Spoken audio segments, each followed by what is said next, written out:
ಕರ್ಮಕ್ಕೆ ತಕ್ಕ ಫಲ ಕೊಟ್ಟು ತಪ್ಪು ದಾರಿಯಿಂದ ಸರಿಯಾದ ದಾರಿಗೆ ತರುವ ನ್ಯಾಯದೇವರು ಶನಿ ಮಹಾತ್ಮ. ಅಂತಹ ಶನಿದೇವರ ಪ್ರಸಿದ್ಧ ಕ್ಷೇತ್ರಗಳಲ್ಲಿ ಒಂದಾದ ಪಾವಗಡ ಶ್ರೀ ಶನಿ ಮಹಾತ್ಮ ದೇವಸ್ಥಾನದ ವಿಶೇಷತೆ ಏನು? ಈ ಕ್ಷೇತ್ರದ ಹಿಂದೆ ಇರುವ ಕಥೆ ಏನು?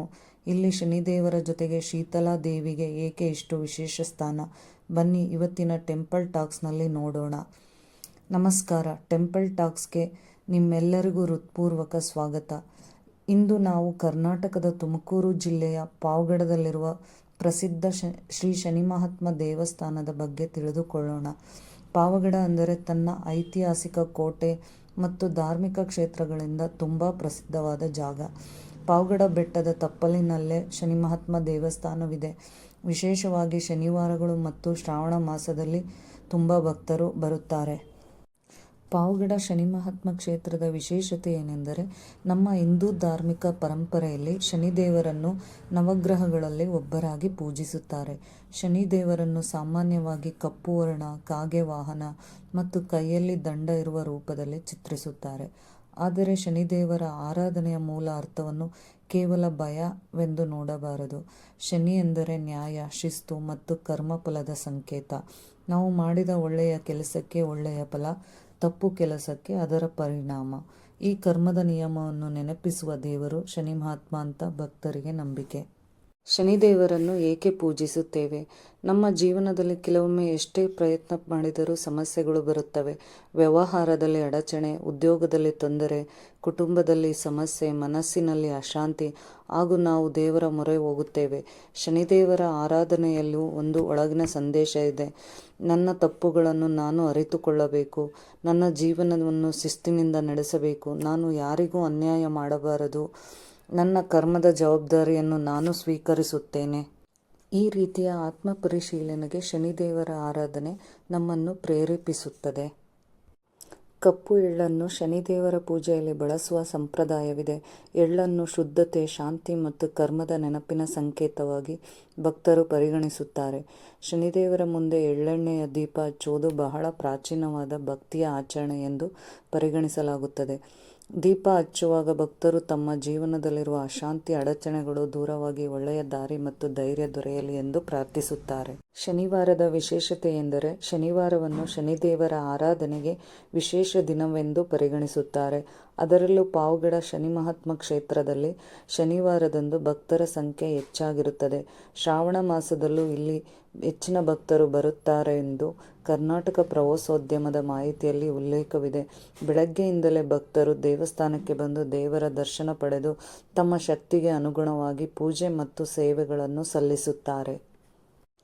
ಪಾವಗಡ ಶನಿ ಮಹಾತ್ಮ ಕ್ಷೇತ್ರದ ಇನ್ನೊಂದು ವಿಶೇಷತೆ ಎಂದರೆ, ಇಲ್ಲಿ ಶೀತಲಾ ದೇವಿಗೂ ವಿಶೇಷ ಸ್ಥಾನವಿದೆ.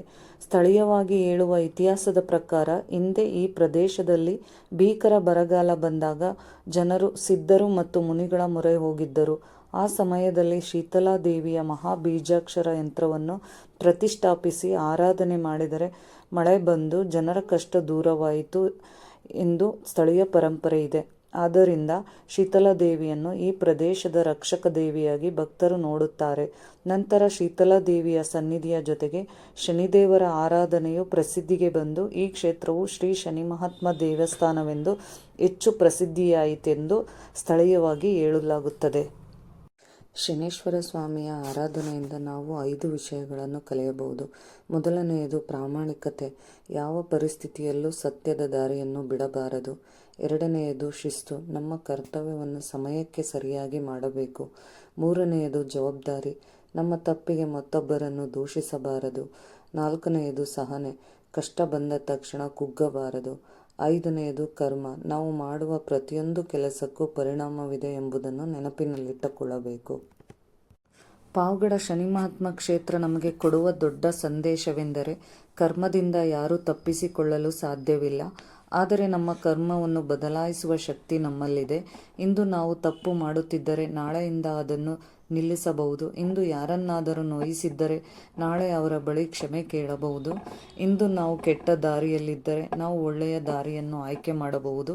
ಇದೇ ಶನಿದೇವರ ಆರಾಧನೆಯ ಸುಂದರ ಸಂದೇಶ. ಹಾಗಾದರೆ ಸ್ನೇಹಿತರೆ, ಪಾವಗಡದ ಶ್ರೀ ಶನಿ ಮಹಾತ್ಮ ಕ್ಷೇತ್ರ ಕೇವಲ ಶನಿದೇವರ ದೇವಸ್ಥಾನವಲ್ಲ, ಇದು ಕರ್ಮ, ನ್ಯಾಯ, ಶಿಸ್ತು ಮತ್ತು ಆತ್ಮ ಪರಿಶೀಲನೆಯ ಸಂದೇಶ ನೀಡುವ ಪುಣ್ಯಕ್ಷೇತ್ರ. ಶನಿದೇವರನ್ನು ಭಯದಿಂದ ನೋಡುವುದಕ್ಕಿಂತ ಅವರನ್ನು ನ್ಯಾಯದೇವರಾಗಿ ನೋಡುವ. ನಮ್ಮ ಕರ್ಮವನ್ನು ಶುದ್ಧವಾಗಿರಿಸೋಣ. ನಮ್ಮ ಮಾತು, ಮನಸ್ಸು ಮತ್ತು ಕೆಲಸದಲ್ಲಿ ಪ್ರಾಮಾಣಿಕತೆಯನ್ನು ಬೆಳೆಸೋಣ. ಶನಿ ಮಹಾತ್ಮನ ಕೃಪೆ ಎಲ್ಲರ ಜೀವನದಲ್ಲೂ ಒಳ್ಳೆಯ ದಾರಿ, ಧೈರ್ಯ ಮತ್ತು ನೆಮ್ಮದಿ ದೊರೆಯಲಿ ಎಂದು ಪ್ರಾರ್ಥಿಸೋಣ. ಓಂ ಶ್ರೀ ಶನೈಶ್ಚರಾಯ ನಮಃ. ಇಂತಹ ಇನ್ನಷ್ಟು ಪ್ರಸಿದ್ಧ ದೇವಸ್ಥಾನಗಳ ಇತಿಹಾಸ, ಮಹತ್ವ ಮತ್ತು ಧಾರ್ಮಿಕ ಮಾಹಿತಿಗಾಗಿ ಟೆಂಪಲ್ ಟಾಕ್ಸ್ ಚಾನಲನ್ನು ಸಬ್ಸ್ಕ್ರೈಬ್ ಮಾಡಿ. ವಿಡಿಯೋ ಇಷ್ಟವಾದರೆ ಲೈಕ್ ಮಾಡಿ ಮತ್ತು ನಿಮ್ಮ ಕುಟುಂಬ ಮತ್ತು ಸ್ನೇಹಿತರ ಜೊತೆ ಶೇರ್ ಮಾಡಿ. ಮತ್ತೊಂದು ಪುಣ್ಯಕ್ಷೇತ್ರದ ಕಥೆಯೊಂದಿಗೆ ಮತ್ತೆ ಭೇಟಿಯಾಗೋಣ. ನಮಸ್ಕಾರ.